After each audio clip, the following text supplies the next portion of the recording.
Bien, bonjour Camerounaises, Camerounais, mes très chers compatriotes. Mon nom c'est une fois de plus François de Paul Bassibilois, auteur du Leadership pour le XXIe siècle, les secrets et les 7 clés de Paul Biya. Alors, je suis Associate Degree in Criminal Justice de Kaplan University et puis je suis actuellement current student of Bachelor in Political Science and Public Administration with concentration in Global Issues at Walden University.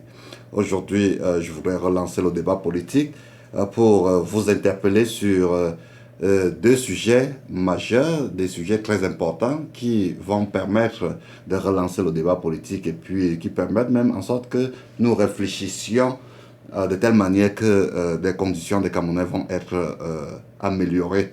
Donc c'est le seul but pour lequel je fais l'exercice auquel je m'évertue présentement. Alors, je voudrais d'entrée de jeu vous dire très bien, chers Camerounaises, Camerounais, mes chers compatriotes, bien chers amis de la diaspora, proscrivez-vous de regarder ou d'encourager les actes du CCT et tous les mouvements connexes, parce que les mouvements connexes au CCT de M. Patrice Nouma et toute la bande. Je vous dis ça pourquoi? Parce que c'est des mouvements qui encouragent la subversion, c'est des mouvements qui sont pour la déstabilisation du Cameroun, c'est des mouvements qui sont pour le ternissement de l'image d'autrui, qui ternissent l'image d'autrui, qui encouragent tout ce qui est subversif. Alors, je ne peux que vous demander de vous garder, de regarder ce genre de trucs parce que à force de regarder cela, vous savez, vous encouragez votre cerveau à la médiocrité. C'est ce que je pense. Et ça, c'est très important. Vous savez, notre cerveau a deux parties principales. Deux parties principales du cerveau, le subconscient et puis le conscient. Là où il y a la conscience.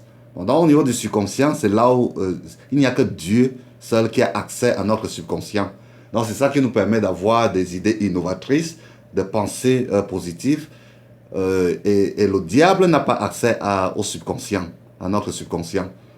Donc le diable attend que notre conscience avance des choses, c'est-à-dire que nous avancions des choses négatives, un certain nombre de choses qui encouragent des mauvaises actions.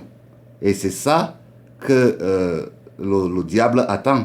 Donc pour nous empêcher de vivre dans le bonheur. Bon, donc, je voudrais donc vous interpeller à habituer votre cerveau à la pensée positive. Je le dis pourquoi? Parce que j'ai remarqué que le Cameroun d'aujourd'hui souffre, si nous sommes en retard, si nous avons des problèmes de sous-développement, de misère à outrance, c'est parce que nous avons cessé d'entraîner notre cerveau aux bons actes. Il y a de cela 20 ans, 30 ans, le Cameroun, si le Cameroun était aussi un pays où il faisait bon vivre, où en tout cas la crise n'avait pas atteint le degré-ci, notre degré actuel, c'est tout simplement parce que les gens, la génération des personnes qui vivaient à cette période-là étaient des gens très conscients, des gens qui étaient disciplinés et des gens qui avaient une certaine tenue au niveau du comportement. Hein? Mais de nos jours, on habitue notre cerveau à quoi? À la pornographie, à l'alcoolisme, des actions comme l'alcoolisme, des actions comme le vagabondage sexuel. Et je suis très heureux, c'est la raison pour laquelle d'ailleurs j'entre en jeu dans cette vidéo. Je suis très heureux que le Parlement ait pensé à tous ces aspects. Parce que, voyez-vous, le Cameroun est devenu un pays vagabond où les gens vagabondent carrément. Dans les bars, les gens se saoulent la gueule et avec quelle force vous allez travailler, dites-moi. Même si on donnait le travail à certaines personnes, parce que les gens, mais présentement, qui veut noyer son chien, l'accuse de rage. Parce que les gens ne travaillent pas, sont incapables de travailler parce qu'ils passent le temps à la soulardise. Hein? Il faut que cela se dise très clairement. C'est ça le rôle de l'écrivain. Moi, je ne cesserai de vous dire que le Cameroun d'aujourd'hui, si nous voulons être sérieux, si nous voulons, il faut que nous ayons des comportements qui vont dans le sens de l'amélioration de nous-mêmes. Ça, c'est très important. Alors, vous pouvez constater que nous sommes devenus des Camerounais qui n'étaient pas comme ceux d'avant. Et c'est cet esprit-là qui se retrouve au niveau des Lions indomptables. Imaginez-vous, je ne donne pas raison à Nathalie Kwa, cette dame qui a révélé que elle avait participé à des séances de partous avec notre Goliador, notre grand Samuel Eto'o. Bon, donc, lorsque vous vous habituez votre corps, notre corps est le temple du Saint-Esprit. Pour ceux qui sont des chrétiens, vous ne pouvez pas utiliser le temple du Saint-Esprit, puisque c'est le Saint-Esprit qui nous guide. Je regrette, il faut que nous soyons sérieux. Ça, c'est très important. Alors, le Saint-Esprit habite en tout un chacun de nous. Lorsque nous habitions dans notre cerveau à des bonnes actions, le Saint-Esprit sera là présent pour nous guider, pour nous conseiller et pour nous éduquer. Et c'est ça qui nous permet d'être le meilleur de nous-mêmes. Et puis, je voudrais donner un conseil à tous les Camerounais de la diaspora et de partout, que la prière est une très bonne chose. C'est très important de prier au quotidien, de penser à Dieu, parce que sans lui, nous ne sommes rien. Bon, donc, nous, quand nous avons donc grandi avec cela en conscience. Donc, la crainte de Dieu, la prière, ce n'est que ça, la véritable force. Lorsque vous habituez vous entraînez votre cerveau à des actions comme celle-là, vous allez voir que vous n'allez pas être obligé de poser des actes comme la subversion, encourager les gens à se jeter dans la rue, à médire des autres, comme ceux qui se retrouvent au niveau de la famille camerounaise d'aujourd'hui. Ce qui divise la famille camerounaise d'aujourd'hui, c'est que nous sommes devenus des gens pas possibles. Nous habituons, comme je dis, notre cerveau à la médisance, le Congo-ça, comme on dit, à mentir, le mensonge, c'est tout ça. Et puis le diable entre dans les familles. Le diable divise les familles. Que voulez-vous? Comme je vous ai dit, que le diable ne peut pas avoir atteinte à notre subconscient. Donc c'est à partir des choses que nous avançons, des choses que nous disons des autres, que le diable entre dans notre vie. Autrement, il n'a aucun effet. Le diable, c'est un petit, il n'a aucun effet normalement sur notre vie. Bon, donc, il faut que cela se comprenne bien. Bon, donc, c'est ce genre d'idées, moi, c'est ce genre de leadership auquel je crois. Un leadership pour la promotion du bien-être des Camerounais, un leadership de la tolérance et être pondéré. Et c'est ça que j'apprends, que je retiens du président de la République, son Excellence M. Paul Biya. Quelqu'un d'excessivement doux et pondéré, patient dans la colère. Moi, je l'envie beaucoup parce que, parmi nous, nous ne sommes pas capables tous de nous contenir lorsque nous sommes énervés. Parce que moi, avec tout ce qui se passe au Cameroun, je pense que je serai un peu plus sévère parce qu'il est question de restaurer l'autorité de l'État pour que l'État soit grand une fois de plus pour de bon. L'initiation de la lutte contre la corruption est une très belle initiative pour améliorer les conditions de vie des Camerounais au niveau de la gouvernance publique. Parce que, vous savez, la gouvernance, les gouvernants, ce sont les principaux leaders. Bon, le reste de la population s'identifie aux gouvernants. Bon, donc, lorsque la corruption et la malhonnêteté commencent par nos gouvernants, à ce niveau, je suis d'accord avec M. Patrice Nouma, eh bien, c'est un mauvais exemple pour la société.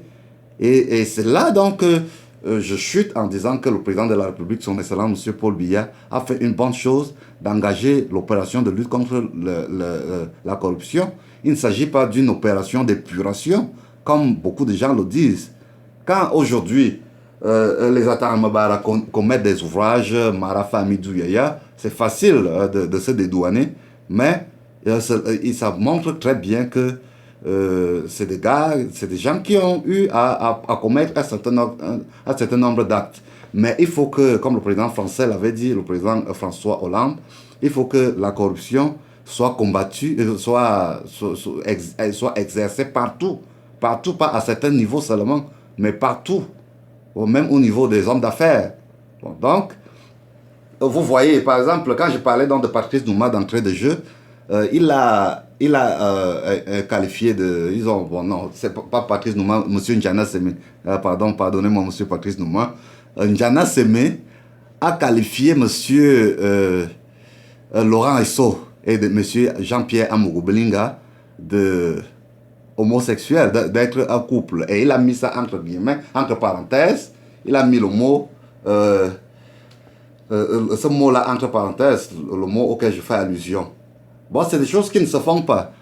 Bon, donc, M. Diana Sémé, c'est ce que je disais dernièrement. Les sans-papiers doivent nous excuser. Ce n'est pas que je me moque des sans-papiers, mais c'est parce que tous ceux qui font dans la subversion au niveau de la diaspora sont des sans-papiers en majorité. Ils sont composés de sans-papiers en majorité. Et puis, soit ils ont eu leur papier, lorsqu'ils ont eu leur papier, ils l'ont eu par l'asile politique. Ce qui n'est pas un tort. Ça, on doit utiliser un moyen quand même lorsqu'on est coincé. C'est M. Kodok le disait que quand on se noie, on s'accroche même sur un serpent. Bon, donc, vous êtes dans la diaspora pour vous chercher, nous sommes là pour nous chercher. Mais alors, si vous vous cherchez, cherchez-vous bien, mais pas en mentant sur les autres, pas en tensant, en disant de tout le mal du Cameroun et des Camerounais, bon, donc des autres Camerounais. Vous n'êtes pas plus Camerounais que les autres. Donc, arrêtez votre manipulation, arrêtez le mensonge. Monsieur Laurent Esso, c'est un ministre d'État, c'est quelqu'un de pondéré, c'est quelqu'un un grand travailleur. Il a mis du temps dans le régime du renouveau. Le président de Biya, il bénéficie encore de bonnes grâces, de la confiance du chef de l'État, son excellence, monsieur Paul Biya. Bon, donc, bravo, monsieur Laurent Esso, ça c'est une bonne chose. Bon, donc, on doit encourager les frères qui arrivent à réussir, qui arrivent à appliquer un leadership qui marche au niveau de la gestion, au niveau de la vie personnelle. Monsieur Jean-Pierre Amourou Belinga, cela est incontestable dans le Cameroun d'aujourd'hui. D'ailleurs, c'est le seul gars Betty de la région du centre-sud Betty qui a réussi dans les affaires. Bon, donc, il faut l'encourager. Hein, c'est une bonne chose. Hein. Félicitations, monsieur Jean-Pierre Amourou Belinga. Hein, vous faites un excellent travail. Bon, il faut encourager des frères qui font dans le développement. Il emploie près de 500 personnes. Donc, c'est un monsieur. Il ne faut pas parler au monsieur. Vous comprenez?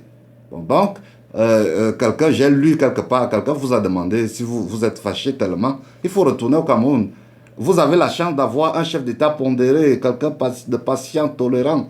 Le président Biya ne va rien vous faire si vous décidez de rentrer au Cameroun.